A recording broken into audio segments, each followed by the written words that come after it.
Difference नाप सकते हैं। पोटेंशियल नापने वाला इंस्ट्रूमेंट पोटेंशियोमीटर। तो फिर हमें ये पता है कि पोटेंशियल डिफरेंस तो वोल्टमीटर से भी नाप सकते हैं। तो फिर इसकी क्या जरूरत है उसको हमें समझना है। उसमें लिखोगे it is a device, it is a device comma used to measure P dot D dot potential difference. Device used to measure potential difference.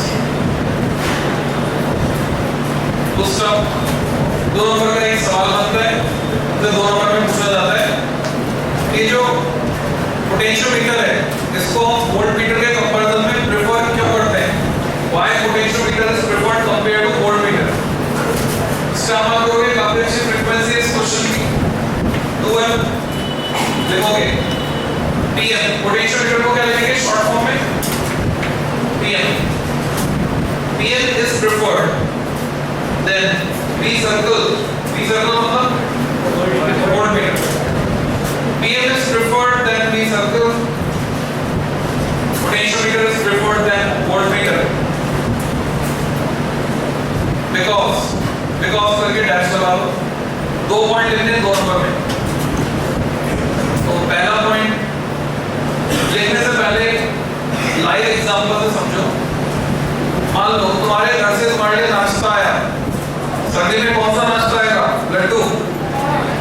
तुम्हारे घर से तुम्हारे लिए नाश्ता भेजा गया थ्रू चैनल 1, किसी मीडिएटर के थ्रू चैनल 1, तुम तक अगले दिन ही पहुंच गया, पर उसमें से कुछ लड्डू कम हो गए। चैनल 2 से जब नाश्ता आता है तो पहुंचने में 3 दिन लग जाते हैं, 2 दिन ज्यादा लग जाते हैं, पर कम एक भी नहीं होता। तो तुम कौन से चैनल से लड्डू बनाना पसंद करोगे?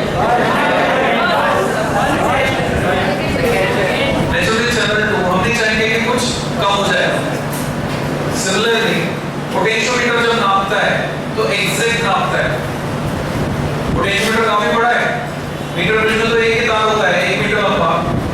पोटेंशियोमीटर में ऐसे अप्रोक्सीमेटली 10 वायर्स होते हैं, बड़ा पट्टा होता है पोटेंशियोमीटर, लेफ्ट देख सकते हो। और उसके कंपैरिजन में वोल्टमीटर इतना था, छोटा था, फिर भी हम पोटेंशियोमीटर को प्रेफर करते हैं। क्यों? क्योंकि बिल्कुल सही नाप कर बताता है, इसमें कुछ भी कम नहीं करता। और वोल्टमीटर क्या करता है? वोल्टमीटर नापेगा तो कुछ करंट दे देगा और कुछ करंट दे देगा तो कम नापेगा। वोल्टमीटर को नापने का कांसेप्ट क्या है? मान लो इस दरवाजे पर पॉजिटिव चार्ज इकट्ठा है, इधर दीवार पे नेगेटिव चार्ज इकट्ठा है, तो दरवाजे और दीवार के बीच कुछ पोटेंशियल का डिफरेंस है। अब जिस इंस्ट्रूमेंट को मैंने लगाया मेजरमेंट के लिए, मान लो ये मैंने वोल्टमीटर लगाया, अब वोल्टमीटर ने क्या किया? आपको चार्ज वहां से वहां फ्लो करा दी, तभी नीडल जलेगी उसकी। अभी पढ़ेंगे मूविंग कॉइल गैल्वेनोमीटर पढ़ेंगे, इसमें मैग्नेटिक इफेक्ट ऑफ करंट। तो वहां देखोगे कि वो कुछ करंट फ्लो होगी तभी नीडल जलेगी, नहीं तो ये हिलेगी। तो कुछ चार्ज अगर फ्लो करा दिया तो चार्ज का डिफरेंस अब कम हो गया। चार्ज का डिफरेंस कम हो गया तो उधर से जाओ, पीछे से जाओ, लास्ट रो खाली उधर से। तो चार्ज का डिफरेंस कम हो गया, तो अब जो पोटेंशियल नापने में आएगा वो क्या होगा? कम होगा। तो कम पोटेंशियल नापेगा। ये ठीक वैसे ही है जैसे थर्मामीटर से हमने किसी बॉडी का टेम्परेचर नापा और थर्मामीटर ने क्या किया? थोड़ी हीट खुद ले ली, तो अब जो नापेगा वो एग्जैक्ट नहीं नापेगा, थोड़ा कम नापेगा। तो पहला पॉइंट लिखेंगे PM major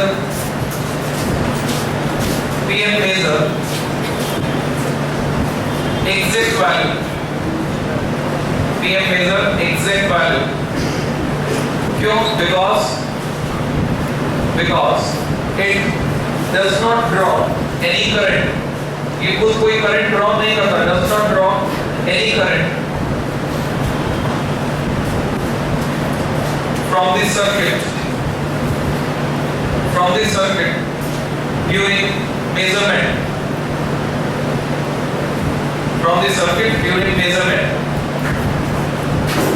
But V circle यानी voltmeter, V circle draws some current. voltmeter draws some current. So it measures slightly less, थोड़ा कम नापेगा. So it measures slightly less. दूसरा, एक कारण तो ये हो गया. एक कारण और बताना है. वोल्टमीटर से जब तुम नाप रहे हो तो उसमें एरर होने के चांसेस ज्यादा है. वोल्टमीटर एक निडल वाला इंस्ट्रूमेंट है और जब हम उससे नाप रहे हैं तो हमें रीडिंग पढ़नी है स्केल पर. रीडिंग पढ़ने में पैरेलल एरर हो सकता है. जितने भी निडल वाले इंस्ट्रूमेंट होते हैं तुमसे बोलते हैं कि उससे रीडिंग पढ़ने तो ध्यान रखो, बिल्कुल परपेंडिकुलर देखकर पढ़ो. इसके लिए उसके पीछे इंस्ट्रूमेंट मिरर स्ट्रिप भी होगी कि निडल की इमेज उसमें छुप जानी चाहिए. तो मान लो ये घड़ी है और उसमें 12 बज रहे हैं और मैं टाइम जो है बिल्कुल सामने से देख रहा हूँ, मुझे लगेगा 12 बजे. पर इस रूम के उस कॉर्नर से देखोगे वो काफी लंबा हो, उस कॉर्नर से देखो तो मुझे लगेगा 12 बज चुके हैं, उधर से देखूंगा तो लगेगा 12 बजने वाले हैं. तो ये जो एरर आता है इसको बोलते हैं पैरेलल एरर, पोजीशन में चेंज के कारण. तो इस एरर के कारण वोल्टमीटर से जो हम रीडिंग नापेंगे उसमें अनसर्टेनिटी होगी, जबकि पोटेंशियोमीटर में हमको सिर्फ ये देखना है कि नीडल हिली कि नहीं है, गैल्वेनोमीटर 0 पर है या नहीं है, तो उसमें एरर होने के चांसेस कम है. सेकंड पॉइंट लिखोगे, there are less chances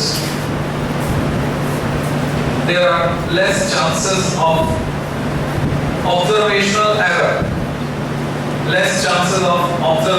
error in case of PN, in case of potentiometer compared to V circle, compared to voltmeter.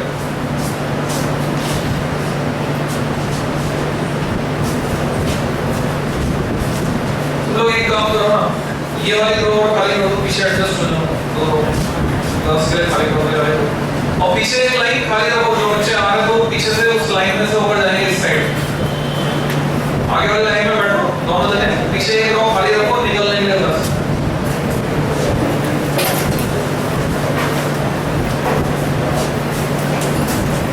तुम और इधर आओ, तो बैठो.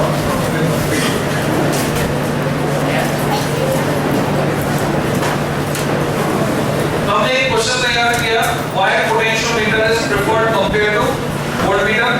2 नंबर में क्वेश्चन आता है वो हमने तैयार किया. तो पहले से इधर बैठो, जिसमें तुम्हें बार-बार उठना पड़ेगा.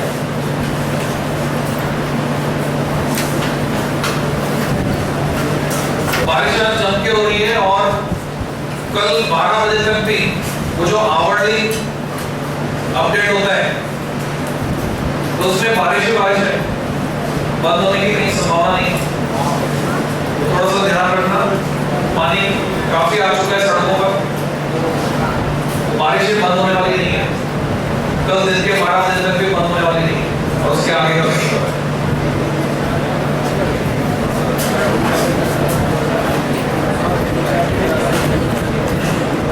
पोटेंशियोमीटर का प्रिंसिपल हमारे सिलेबस में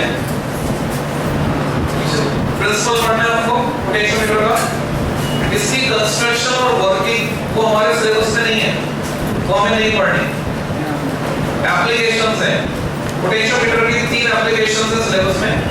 to find unknown EMF, to compare the EMFs of given 2 primary cells and to find internal resistance of given primary cell. ये 3 एप्लीकेशंस है उसमें. क्लियर है तैयार? तो समझने प्रिंसिपल, पोटेंशियोमीटर का प्रिंसिपल समझें. वास्तव में पोटेंशियोमीटर काम कैसे करता है उस फैक्ट को तुम्हें समझना है. इसको समझने के लिए पहले एक दो बात और समझो. सिंपल से क्वेश्चन का जवाब दो. जैसे ये मेरे पास एक पेंसिल सेल है 1.5 वोल्ट, ये एक और पेंसिल सेल है आइडेंटिकल 1.5 वोल्ट. दोनों के पॉजिटिव टर्मिनल्स को मैंने आपस में जोड़ दिया, नेगेटिव टर्मिनल्स को गैल्वेनोमीटर के थ्रू आपस में जोड़ दिया. क्या गैल्वेनोमीटर कोई डिफ्लेक्शन दिखाएगा? क्या कोई करंट फ्लो होगी? नहीं होगी, क्योंकि पोटेंशियल डिफरेंस 0 है दोनों के बीच, सेम पोटेंशियल पर है दोनों टर्मिनल. दूसरी सिचुएशन, एक सेल ज्यादा वोल्टेज का है, मतलब 9 वोल्ट की बैटरी है, और दूसरा 1.5 वोल्ट। और मैंने फिर से दोनों के पॉजिटिव आपस में जोड़ दिए और नेगेटिव गैल्वेनोमीटर के थ्रू आपस में जोड़े, तो क्या रिफ्लेक्शन आएगा? ये बड़ा सेल करंट ऐसे भेजेगा जो ऐसे फ्लो होगी, तो गैल्वेनोमीटर की नीडल जो बीच में रहती है सेंटर पर 0, वो डिफ्लेक्ट होकर लेफ्ट एंड पर चली जाएगी, जिससे हमें पता चलेगा कि करंट का फ्लो इस तरह से है। Clockwise sense. तो बस ये जो कांसेप्ट है हम इसी को यूज करते हैं पोटेंशियोमीटर, अननोन ईएमएफ नापने के लिए, अननोन पोटेंशियल डिफरेंस नापने के लिए। कैसे? पोटेंशियोमीटर खुद क्या है? Nothing but a resistance wire made of alloy constantan, जिसकी लंबाई 4 से लेकर 12 मीटर तक हो सकती है। लंबाई जितनी ज्यादा होगी पोटेंशियोमीटर उतना अच्छा माना जाएगा। यानी तुमसे पूछते हैं एक पोटेंशियोमीटर है जिसमें तार की लंबाई 10 मीटर है, एक है जिसमें 12 मीटर है, किसे प्रेफर करेंगे और क्यों? तो तुम्हारा जवाब होगा जिसमें 12 मीटर लंबाई है उसे प्रेफर करेंगे। और क्यों? उसका कारण तो बताओगे, क्योंकि उसमें सेंसिटिविटी ज्यादा मिलेगी तो एक्यूरेसी ज्यादा आएगी, सेंसिटिविटी ज्यादा तो एक्यूरेसी ज्यादा। तो मान लो वो जितनी भी लंबाई है 4 से 12 मीटर, मैंने इस एक के तार से दिखा दी, ये दो टर्मिनल ए बी, ये पोटेंशियोमीटर है।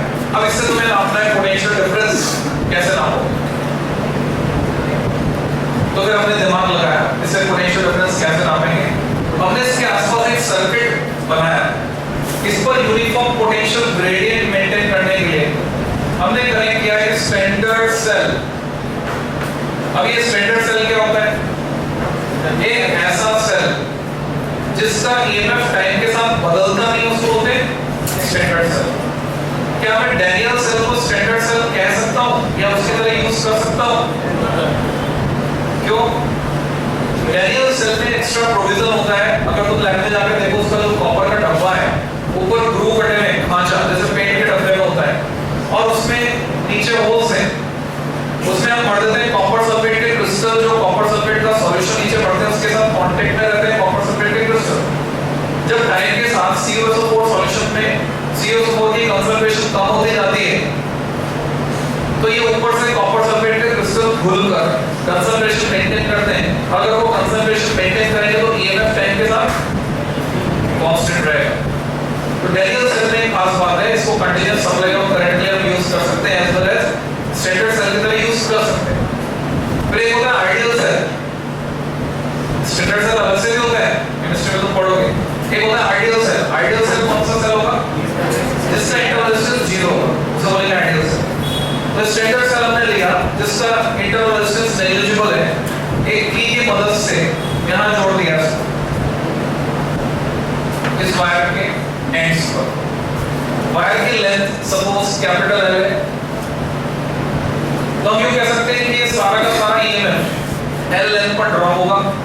तो यूनिट लेंथ पर होने वाले ड्रॉप को, जिसे हम कहते हैं पोटेंशियल ग्रेडियंट, x से अगर मैं दिखाता हूं तो ये होगा E/L, यूनिट हो जाएगी वोल्ट पर metre. But practical fact is कुछ इसका इंटरवल रेजिस्टेंस होगा, और अगर हमने साथ में एक रियोस्टेट भी लगा रखा है तो फिर ये सारा का सारा ड्रॉप इसका होने वाला नहीं। तो ज्यादा सही है कि मैं E दिखाने के बजाय टर्म डिफरेंट यूज करूं। मैं इसको ऐसे दिखाऊं, V subscript AB upon L। V subscript AB मतलब drop on wire AB, wire AB पर जितना ड्रॉप हो रहा है अपॉन L वोल्ट पर metre, it is actual potential gradient कि यूनिट लेंथ पर कितना ड्रॉप है। ग्रेडियंट वर्ड यूज करते हैं वहां पर जहां पर किसी क्वांटिटी का चेंज डिस्टेंस के साथ दिखाया जाता है। तो वोल्टेज का चेंज डिस्टेंस के साथ बोलेंगे पोटेंशियल ग्रेडियंट। इसको कहते हैं प्राइमरी सर्किट, जिसकी मदद से हम यूनिफॉर्म पोटेंशियल ग्रेडियंट मेंटेन करते हैं। It is called primary circuit. अब जो भी अननोन ईएमएफ नापना है उसको लगाते हैं सेकेंडरी सर्किट में, इस बात का ध्यान रखते हुए कि सारे पॉजिटिव एक ही जगह जुड़ेंगे, या तो सारे पॉजिटिव को एक जगह जोड़ो या तो सारे नेगेटिव को एक जगह जोड़ो, दोनों में से कोई एक कॉमन करना है। तो हमने तय किया सारे पॉजिटिव को, पूरे बैलेंसिंग एक्सपेरिमेंट्स के लिए हमने तय कर लिया सारे पॉजिटिव जोड़ेंगे ए पर। देखो हमारा हायर पोटेंशियल वाला पॉइंट, ये अननोन ईएमएफ का सेल है, मान लो E1 अननोन, हमें नहीं पता करना है। तो इसके साथ हमने लगाया गैल्वेनोमीटर, स्लाइड की जिसका इंट्रोडक्शन मीटर ब्रिज में आया था। अगर मैं उसको कनेक्ट करता हूं टर्मिनल ए पर पोजीशन J1, तो स्थिति यह होगी कि इस गैल्वेनोमीटर के सर्किट में, सेकेंडरी सर्किट में करंट इसके कारण फ्लो नहीं होगी, उसका कोई कंट्रीब्यूशन नहीं, सिर्फ इस सेल के कारण करंट ऐसे चलेगी, गैल्वेनोमीटर में फ्लो कर ऐसे आएगी, गैल्वेनोमीटर डिफ्लेक्शन देगा टुवर्ड्स लेफ्ट, इधर से पीछे से निकल के जाऊंगा जा। अगर मैं इसको कनेक्ट करता हूं बी पर पोजीशन J2, तो पोटेंशियोमीटर के एक्सपेरिमेंट के सक्सेसफुल होने के लिए रिक्वायर्ड है कि वायर AB पर होने वाला ड्रॉप VAB अननोन ईएमएफ जो नापना चाहते हैं उससे ज्यादा होना चाहिए। ये ठीक वैसे ही है, अगर तुम्हारे पास स्प्रिंग बैलेंस है 5 किलो तक नाप सकने वाला, तो क्या तुम उससे 7 किलो नाप सकते हो? एक ही ऑब्जेक्ट है तो पूरा तोड़ के नाप लेंगे आधा आधा, 3.5 किलो 3.5 किलो, ऐसा नहीं, ठीक है? एक ही ऑब्जेक्ट है, एक बार में तोड़ नहीं सकते। तो सिमिलर सिचुएशन यहाँ पर है, मैक्सिमम वोल्टेज जो तुम इससे नाप सकते हो वो है VAB, तो अगर VAB से ज्यादा हुआ इवन तो नहीं नाप सकते।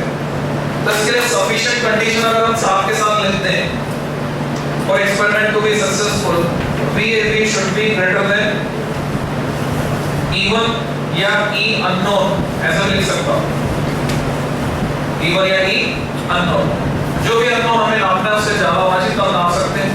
तो अभी समझ में आया कि AB पर होने वाला ड्रॉप ज्यादा है और ये EMF कम है, तभी एक्सपेरिमेंट कर पाए। तो ये ड्रॉप ज्यादा है, ये EMF कम है, तो सिचुएशन क्या है? ये वाला, एक बड़ी बैटरी है, छोटी बैटरी है, दोनों के पॉजिटिव पॉजिटिव आपस में जोड़ दी, ये वायर बड़ी बैटरी की तरह है, ये इसका पॉजिटिव है और ये छोटी बैटरी का पॉजिटिव है, ये छोटी बैटरी का नेगेटिव इधर जुड़ रहा है, ये बड़ी बैटरी का नेगेटिव है P। तो करंट कौन फ्लो कराएगा? बड़ी बैटरी। करंट यहां से आएगी, ऐसे गैल्वेनोमीटर में फ्लो होकर ऐसे जाएगी, तो डिफ्लेक्शन किधर आया? अपोजिट। इसका मतलब बीच में कहीं ना कहीं जीरो मिलना है, क्योंकि मैं इधर जाता जाता बिना रुके इधर नहीं आ सकता, उधर जा रहा हूं तो मैं पहले कहीं रुकूंगा, फिर मेरी पोजीशन मैं चेंज करूंगा, मुड़ूंगा, यानी बीच में कहीं जीरो आएगा। इससे ये भी वेरीफाई हो जाता है कि सब कुछ सही चल रहा है, और बीच में जो जीरो जहां आएगा वो हमें लोकेट करनी है पोजीशन। तो मान लो मैंने जॉकी को वायर पे स्लाइड करके वो लोकेशन निकाली जहां पर डिफ्लेक्शन आ जाता है जीरो, और वो पोजीशन है J। तो A से लेकर J तक की जो लेंथ है उसको बोलते हैं बैलेंसिंग लेंथ, और उसको दिखाते हैं स्मॉल l से, this is called balancing length. तो अगर J पर टच किया, गैल्वेनोमीटर ने जीरो डिफ्लेक्शन दे दिया, तो सिचुएशन कौन सी वाली होगी? ये वाली, कि लेंथ L बैलेंसिंग लेंथ पर होने वाला ड्रॉप उतना ही है जितना कि अननोन EMF है। तो मैं क्या लिख सकता हूं? मैं E1 को लिख सकता हूं drop on unit length x multiplied by balancing length L, E1 equal to XL। x की वैल्यू अगर हम रख दें तो वो है VAB अपॉन कैपिटल L और स्मॉल l का ध्यान रखना, एक बैलेंसिंग लेंथ है, एक टोटल लेंथ है। तो ये एक्सप्रेशन है। तो पोटेंशियोमीटर ऐसे काम करता है। अभी मैंने प्रिंसिपल नहीं लिखवाया था, मैंने इसकी वर्किंग समझाई है जिससे कि हम इसका प्रिंसिपल लिख सकें, और वर्किंग इस तरह से समझाई है कि ये हमारी फर्स्ट एप्लीकेशन तैयार होगी, पहली एप्लीकेशन यही है जो एग्जाम में कभी भी नहीं पूछी जाएगी। How to measure EMF using potentiometer तुमसे नहीं पूछा जाएगा, वो ये एप्लीकेशन है। तो इसको मैं अलग से नहीं लिखवाऊंगा, ये अपने आप में पहली एप्लीकेशन हमारी तैयार होगी, how to measure EMF, unknown EMF और potential difference using potentiometer. Clear? तो अब प्रिंसिपल क्या बनेगा? प्रिंसिपल में एक लैंग्वेज जो मैं बता रहा हूं वो लिख सकते हो, दूसरी लैंग्वेज जो एनसीईआरटी में लिखी हुई है वो लिख सकते हो, दोनों बता रहा हूं। प्रिंसिपल में जब भी लिखते हैं it's working is based on the fact that, यहां से स्टार्टिंग होती है। तो फैक्ट क्या है समझो, हमने यहां पर क्या किया है, हमने अननोन ईएमएफ को बैलेंस किया है against known length, against drop on known length of given resistance wire of potentiometer, जो कि कांस्टेंट का बना है, जिसके लिए कैरेक्टरिस्टिक क्या है, alpha is negligible and resistivity is high, ये पूछा जाता है। तो इस पर बैलेंस किया है, और इस वायर पर हमने यूनिफॉर्म पोटेंशियल ग्रेडियंट मेंटेन किया है with help of standard cell. तो इसकी लैंग्वेज देखोगे प्रिंसिपल में its working is based on the fact that its working is based on the fact that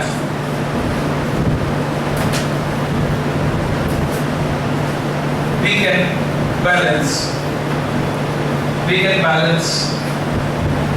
unknown EMF or P dot D dot potential difference, unknown EMF or P dot D dot short form, standard short form potential difference against known length, against KNOW and known length of given resistance wire, against known length of given resistance wire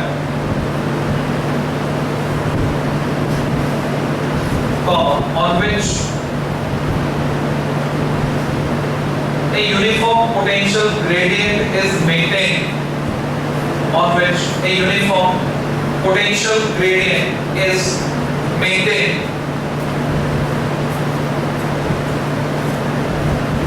with help of a standard cell, with help of a standard cell. और लगाओ, या तो ये पूरा बड़ा लिखोगे, नहीं तो एक लाइन का प्रिंसिपल जो एनसीईआरटी में आप लिखोगे. Its working is based on the fact that वो तो कॉमन है, वो दोबारा नहीं लिखने की जरूरत, वो अंडरस्टूड है, तुम्हें उसको लिखना ही होगा. वो फैक्ट क्या है? The potential drop on a resistance wire is directly proportional to its length. देखो, the potential drop on a resistance wire is directly proportional to its length. जितनी ज़्यादा length, उतना ज़्यादा drop. Potential drop on a resistance wire is directly proportional to its length. इस fact पर इसकी working है. अब इसकी application हमको पढ़नी. Subheading application. इसमें क्या करोगे तुम ये जब सर्किट बनाया है तुम्हें साथ साथ बना लेना चाहिए था. जो नए बच्चे आए हैं जिनको नहीं पता फिजिक्स की क्लास में जो भी लिखा जा रहा है उनको साथ साथ चलना है, साथ साथ लिखना है. तो इस सर्किट के यहाँ पर तो तुम ऐसे लिख दोगे यार 1. तो सीधे अब हेडिंग एप्लीकेशन जब लगाया है तो वहां पे आएगा नंबर 2. सेकेंड एप्लीकेशन से हम स्टार्ट करें. ये एप्लीकेशन नंबर 1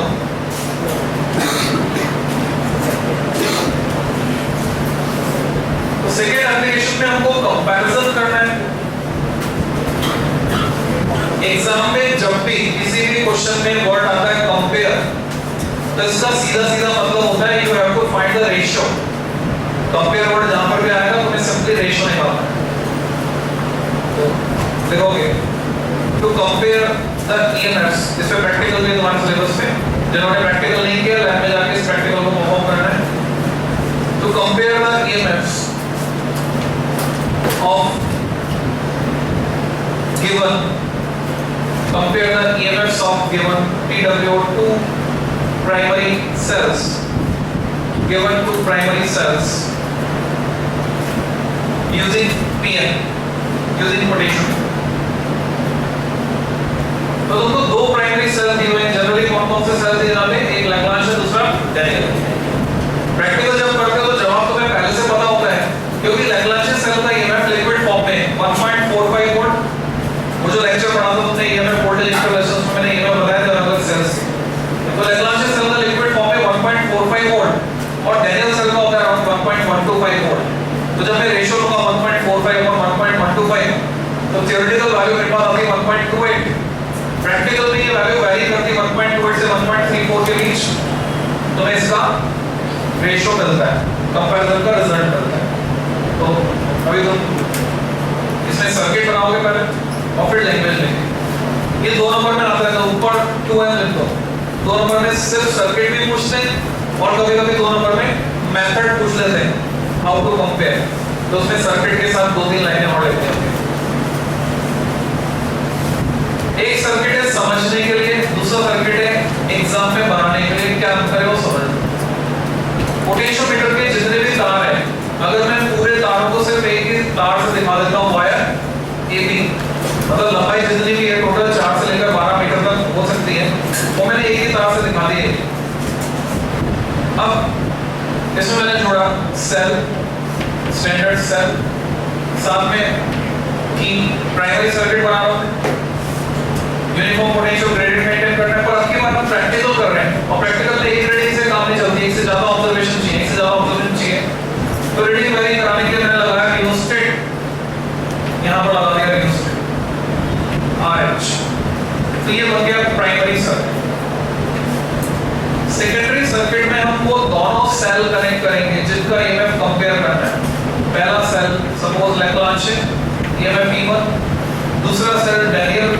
जोड़ने का तरीका क्या होगा? Same logic, all positives to A, सारे पॉजिटिव सर्किट के जितने भी पॉजिटिव सब A पर, तो दोनों सेल के पॉजिटिव A पर।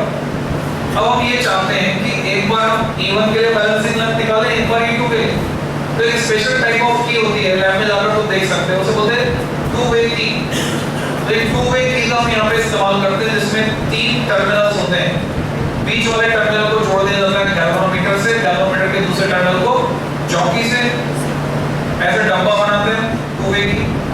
इसमें एक बार में एक जगह प्लग लगाया जा सकता है, 2 गैप में। अगर इस गैप में प्लग लगाते हैं तो सेल जिसका EMF E1 है वो सर्किट में गैल्वेनोमीटर के साथ जुड़ जाता है। फिर हमने बैलेंसिंग लेंथ पता की, सपोज बैलेंसिंग लेंथ आई लैग्रांज सेल के लिए, ये J1 पोजीशन, लेंथ L1। फिर हम क्या करेंगे, यहाँ से प्लग हटाकर नीचे दूसरे गैप में लगा देंगे। इस गैप में प्लग लगाया, अब E1 सेल सर्किट से बाहर चलेगा, E2 EMF वाला सेल सर्किट में आ गया, डैनियल सेल आ गया। तो तुम प्रेडिक्ट करके बताओ बैलेंसिंग लेंथ कम होनी चाहिए कि बढ़नी चाहिए?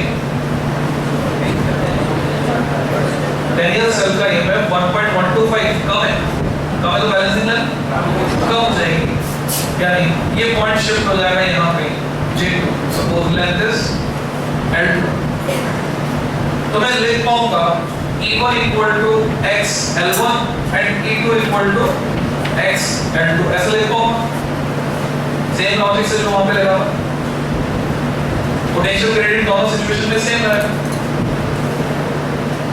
ये एक सेल निकाल लेते हैं, फिर क्या करते हैं, इसको स्लाइड करते हैं, स्लाइड करने पर पोटेंशियल ग्रेडियंट x चेंज हो जाता है, x की कुछ और वैल्यू हो जाएगी, क्योंकि इस पे ड्रॉप बढ़ जाएगा या घट जाएगा, जिससे इस पे होगा drop on unit length change हो जाएगा।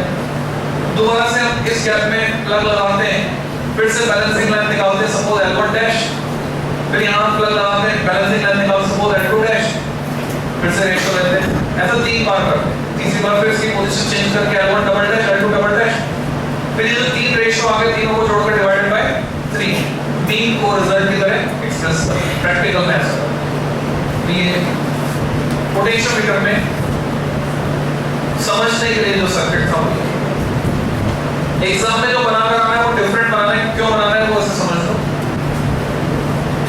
2 तरह के टीचर्स होते हैं, टीचर्स को कैटेगराइज करो, 2 तरह के टीचर्स होते हैं। एक फ्रस्ट्रेटेड जो अपने जीवन से खुश नहीं होते, दूसरे होते हैं खुश मिजाज, वो खुश रहते हैं। तो नहीं, यहाँ अपन इसमें काम की बात करें, तो जो फ्रस्ट्रेटेड होते हैं वो होते हैं नंबर काटने वाले टीचर, वो कॉपी में तुम्हारे नंबर काटते हैं, और जो खुश रहने वाले होते हैं वो नंबर देने वाले टीचर। तो ये कंसेप्चुअली सर्किट पूरा सही है, सब कुछ सही है, पर जो फ्रस्ट्रेटेड टीचर होगा, तुमने ये बना दिया, हमें तो नंबर देने हैं। मान लो तुम बोर्ड के एग्जाम में ये वाला सर्किट बना के आ गए, तुम्हारी कॉपी चले गई फ्रस्ट्रेटेड टीचर के पास, तो वो क्या करेगा, हमारा नंबर काट देगा, 2 नंबर देगा ही नहीं, कुछ भी गलत नहीं है फिर भी नंबर नहीं देगा, वो तुम्हारा नंबर काट देगा। उसको डिमांड क्या है, उसको एनसीईआरटी में जैसा बना हुआ है वैसा चाहिए। अब एनसीईआरटी में कैसा बना हुआ है, एक तार की बजाय 6 तार, मतलब घुमा के 5 बार घुमाया, 6 सेगमेंट में इसको खींचा।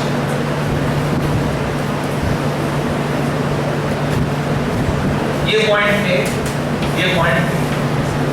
तो हम कैसा बना के आएंगे एग्जाम में, क्योंकि हमें तो नंबर चाहिए, कॉपी चाहे किसी के पास जाए, तो हम ये वाला बना के आएंगे, बोला नहीं बना के आएंगे।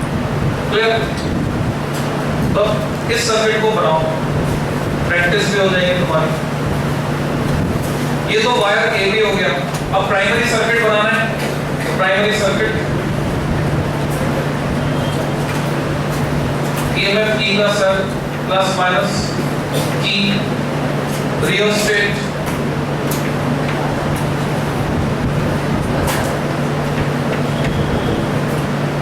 तो यूनिफॉर्म पोटेंशियल ग्रेडियंट मेंटेन हो जाएगा इस पूरे वायर पर। अब सेकेंडरी सर्किट बनाना है। सेकेंडरी सर्किट में दोनों सेल लगाने हैं जिसका EMF E1 और E2 है। वैसे सेल लगाएंगे, पहला cell plus minus EMF E1, दूसरा cell plus minus EMF E2। Two way की लगाएंगे और मेंशन भी करेंगे, उसका नाम लिख के आओगे टू वे की। बीच वाले टर्मिनल से गैल्वेनोमीटर, गैल्वेनोमीटर से जॉकी, जॉकी J, ये डब्बा नेमिंग माइंड टू वे की का डब्बा, टू वे की।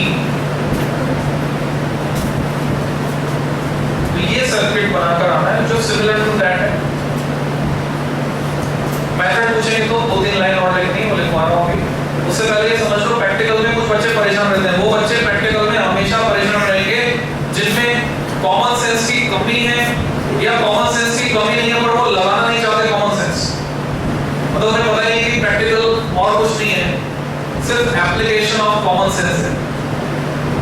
तो कैसे परेशान करते हैं, उन्होंने किताब में पढ़ लिया कि जब 1/3 5th वायर पर रीडिंग आएगी तो लेफ्ट हैंड से नापेंगे स्केल पर बैलेंसिंग लेंथ, और सेकंड 4th पे आएगी तो राइट हैंड से नापेंगे। वो लकीर के पके पके वो ढूंढ रहे हैं कौन से वायर है पे 135 में है, यहाँ आ रहा है बैलेंस पॉइंट।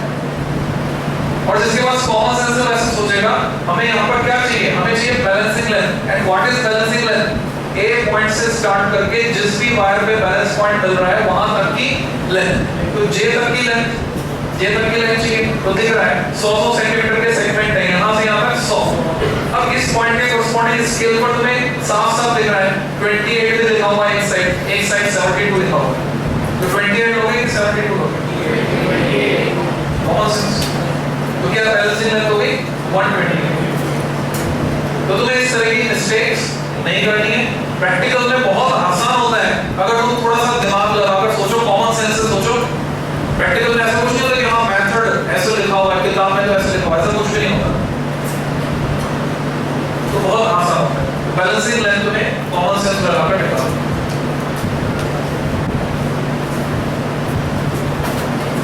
अब मान लो यहाँ तो पता चल गया छोटा है वो बड़ा है 28 72।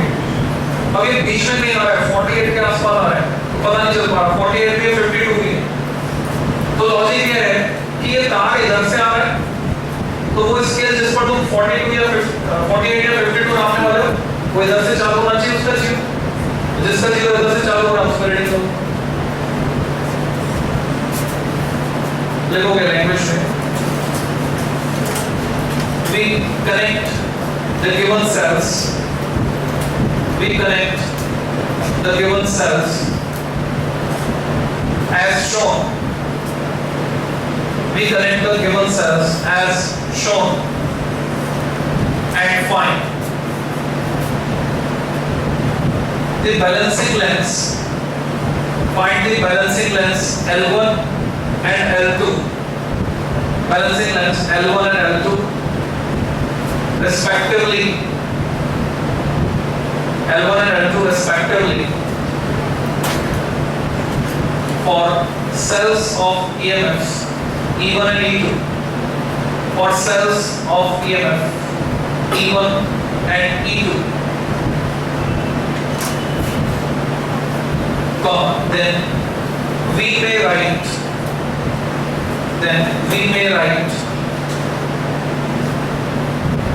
ये दो इक्वेशन आ जाएगी। पहली E1 equal to XL1 equation 1, second E2 equal to XL2 equation 2।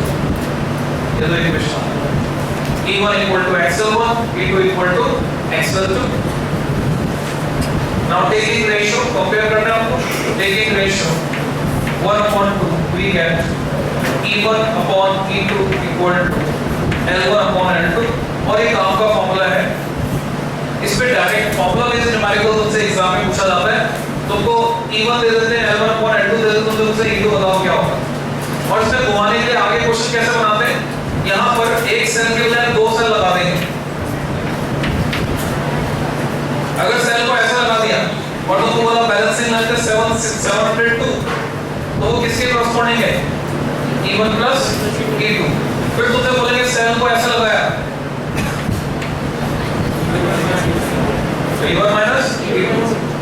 तो बहुत ही सिंपल क्वेश्चन इसमें आता है। तुमसे बोलेंगे E1 अपॉन E2 निकालो, तो रेशियो जो तुम्हें मिला किसका मिला? E1 plus E2 upon E1 minus E2 equal to 702 upon 360, ऐसा कुछ। तो यहाँ से तुम कैलकुलेट करके कंपोनेंट इनटू डिविडेंड लगाओ या क्रॉस मल्टीप्लाई करो, तुम E1 अपॉन E2 निकाल सकते हो। तो ये एप्लीकेशन नंबर 2 हो गया। अब एप्लीकेशन नंबर 3,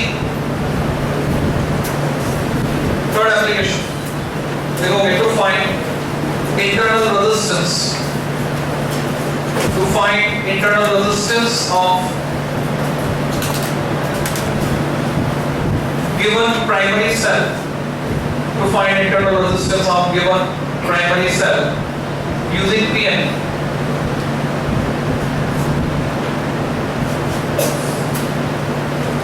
पोटेंशियोमीटर को आइडियल वोल्टमीटर भी कहते हैं। आइडियल वोल्टमीटर, आइडियल वोल्टमीटर क्या होता है? ऐसा वोल्टमीटर जिसका इफेक्टिव रेजिस्टेंस इनफाइनाइट होता है, जिसमें से ओवर कोई करंट फ्लो नहीं होता। क्या ऐसा वोल्टमीटर बनाया जा सकता है आइडियल वोल्टमीटर? जवाब है हाँ। नहीं, कोई जवाब होता ही नहीं है, बस इतना होता है कि हमें पता नहीं होता है कि उसको कैसे होगा, हमें उस समय आइडिया नहीं होता। वो लोग उड़ सकते हैं, जवाब है हाँ उड़ सकते हैं, अभी पता नहीं, टेक्नोलॉजी हमारे पास नहीं कि हम ऐसे हाथ हिला के हो जाए। तो जो वोल्टमीटर है, आइडियल वोल्टमीटर ऐसे बना सकते हैं। मान लो तुमने जो है पोटेंशियल डिफरेंस कहीं पर है, उसको पोटेंशियोमीटर से नापा, पोटेंशियोमीटर ने बताया 2.2 वोल्ट। अब तुमने वोल्टमीटर लगा के वोल्टमीटर से नापा, वोल्टमीटर थोड़ा सा कम बताएगा, 2 वोल्ट बताया। अब तुमने क्या किया, उस वोल्टमीटर का जो स्केल था उसको सफेद खोल दिया, व्हाइट करने के बाद मतलब वहां डिवीजन मिट गए, अब वहां कुछ भी नहीं दिख रहा। अब नीडल जो दिखा रही है वहां पर तुमने मार्क कर दिया 2.2 वोल्ट। इस प्रोसेस को बोलते हैं कैलिब्रेशन। हमने क्या किया, वोल्टमीटर के स्केल को कैलिब्रेट कर दिया या वोल्टमीटर को कैलिब्रेट कर दिया। तो अब अगर इस वोल्टमीटर से रीडिंग पढ़ेंगे तो किसके जैसी होगी? जो पोटेंशियोमीटर बता रहा है वैसी होगी। बन गया ideal voltmeter. This is the process. तो पोटेंशियोमीटर से हम क्या नाप सकते हैं? पोटेंशियल डिफरेंस नाप सकते हैं। और पोटेंशियल डिफरेंस में दो सिचुएशन आ जाती है, वोल्टेज नाप सकते हो और ईएमएफ नाप सकते हो। जब सेल क्लोज सर्किट में तो वोल्टेज, और जब ओपन सर्किट में तो ईएमएफ। अब इंटरनल रेजिस्टेंस नापने की बात आ रही है, तो इंटरनल रेजिस्टेंस कैसे नापेंगे? तो इंटरनल रेजिस्टेंस डायरेक्टली तो नहीं नाप सकते, पर ईएमएफ और वोल्टेज नापकर इंटरनल रेजिस्टेंस नाप सकते हैं। हम इससे वोल्टमीटर को कैलिब्रेट कर सकते हैं, अमीटर को कैलिब्रेट कर सकते हैं, जो कैलिब्रेशन प्रोसेस होता है अमीटर को भी कैलिब्रेट कर सकते हैं। हम इससे अननोन रेजिस्टेंस भी नाप सकते हैं। ये सब एप्लीकेशंस हैं जिसमें हमारे सिलेबस में सिर्फ 3 ही है। तो इंटरनल रेजिस्टेंस की बात करते हैं, लिखोगे वी नो दैट, हमें स्मॉल r का फार्मूला ऐसे निकालना होगा जिसमें E और V आए। We know that for a discharging cell E equal to V plus IR, ये तुमने पढ़ा था, कोई सेल अगर डिस्चार्ज हो रहा है तो E होता है V plus IR। रीअरेंज करो, मतलब सेल से करंट लेते तो E equal to V plus IR, R equal to E minus V upon I। Potentiometer से E नाप लेंगे, V नापने के पर I नहीं नाप सकते। I को कन्वर्ट करने के लिए R से मल्टीप्लाई किया, रेजिस्टेंस R से डिवाइड किया, तो मुझे मिला E minus V, I into R को लिख सकता हूँ V upon V into capital R, या फिर हम इसको ऐसे लिख सकते हैं small r equal to E upon V minus 1 into capital R। और ये बहुत ही काम का फॉर्मूला है, बोर्ड एग्जाम चाहे कंपटीशन सब जगह तुम्हारे बहुत काम आएगा। यानी इसको उस लिस्ट में डाल लो, उस लिस्ट में शामिल कर लो जो तुम्हें रटने हैं फॉर्मूले, मोबाइल में रिकॉर्ड करके रटने या जैसे भी कमरे के दीवार पे लिख के रटने, ये बहुत काम का फॉर्मूला है। तो यहाँ पर हम E और V नापेंगे, E को V बनाने के लिए R का इस्तेमाल करेंगे, ओपन सर्किट क्लोज सर्किट में लाएंगे R के थ्रू। तो सर्किट कैसा होगा? सर्किट का डिजाइन सीधे मैं वो वाला बना रहा हूँ जो कि एग्जाम में बनाना है, यानी 6 तार। तो ये पोटेंशियोमीटर वायर घुमाकर बनाओ, 5 बार घुमाओ, 6 तार हो जाएंगे।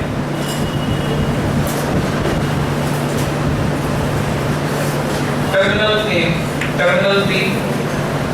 प्राइमरी सर्किट बनाओ जिससे कि यूनिफॉर्म पोटेंशियल ग्रेडियंट इस पे मेंटेन हो सके। स्टैंडर्ड सेल ऑन ऑफ की तुम चाहो तो अमीटर लगा सकते हो सीरीज में, ऑप्शनल है। अमीटर लगा दो तो भी सही, नहीं लगाओ तो भी सही।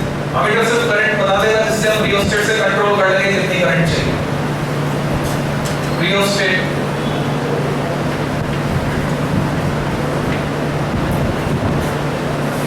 ये तो हो गया प्राइमरी सर्किट। सेकेंडरी सर्किट में उस सेल को लगाएंगे जिसका इंटरनल रेजिस्टेंस हम निकालना चाहते हैं। सारे पॉजिटिव वे से जोड़ेंगे। सेकेंडरी सर्किट में ये वो सेल अननोन इंटरनल रेजिस्टेंस वाला जो इसका इंटरनल रेजिस्टेंस हमें पता है। इसका ईएमएफ E। अब ये दोनों E हो गए तो मैं क्या करता हूँ, इसको करता हूँ E1। इस बार चेंज कर दिया मैंने नोटेशन, इसमें हमें कन्वीनियंस रहेगा, ये कन्वीनियंट रहेगा हमारे लिए कि हम इसको E1 मान लें, उसको E1 नोटेशन में। इसका ईएमएफ E1 उसका है। इसके साथ मैंने जोड़ दिया गैल्वेनोमीटर और मान लो मैं बैलेंसिंग लेंथ पता करता हूँ और बैलेंसिंग लेंथ आ जाती है सपोज L, तो मैं क्या लिख पाऊंगा E किसके बराबर, X। रीजन इस इंटरनल रेजिस्टेंस का कोई रोल है क्या जब गैल्वेनोमीटर डिफ्लेक्शन नहीं दे रहा। अरे पीछे तुमको पढ़ाना है, मैं तुम पढ़े नहीं रहे हो, बात पढ़ो से बात कर समझाऊंगा, इतना इंपॉर्टेंट फैक्ट समझा रहा हूं। ये जो इंटरनल रेजिस्टेंस R है इसका कोई रोल नहीं है जब तक करंट फ्लो नहीं हो रहा। ये भले ज्यादा रहेगा, उससे कोई फर्क नहीं पड़ेगा। बैलेंसिंग लेंथ चाहे इंटरनल रेजिस्टेंस 10 ओम हो चाहे 20 ओम सेम आएगा। तो E इक्वल टू XL लिखूंगा। अभी ये ओपन सर्किट में से कोई करंट फ्लो नहीं होगी, इससे करंट फ्लो करवा दें, इसको मजबूर कर देते हैं हम करंट फ्लो कराने के लिए। पैरेलल में जोड़ देते हैं एक रेजिस्टेंस बॉक्स जिसमें कुछ रेजिस्टेंस इंट्रोड्यूस कर देते हैं R। यहाँ पर एक की लगाते हैं K डैश और इसे कनेक्ट कर देते हैं। K डैश को क्लोज किया मैंने और ये रेजिस्टेंस R लगाया, तो उसकी मजबूरी इसको करंट फ्लो करानी ही पड़ेगी। करंट फ्लो करानी पड़ेगी तो बैलेंसिंग लेंथ पहले से ज्यादा होगी कि कम होगी या उतनी होगी, कम हो जाएगी क्योंकि E से घटकर V रहेगा। तो बैलेंसिंग लाइन जो कम हो जाएगी, मान लो वो L डैश है तो मैं लिख पाऊंगा V equal to XL dash और उसके लिए जो R इंट्रोड्यूस किया वो मेरे पास है। तो ये सर्किट कंप्लीट हो गया। इसके लिए लैंग्वेज हम लिख सकते हैं, लिखोगे we connect the given cell as shown, we connect the given cell as shown,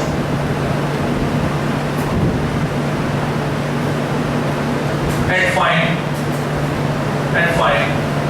balancing lengths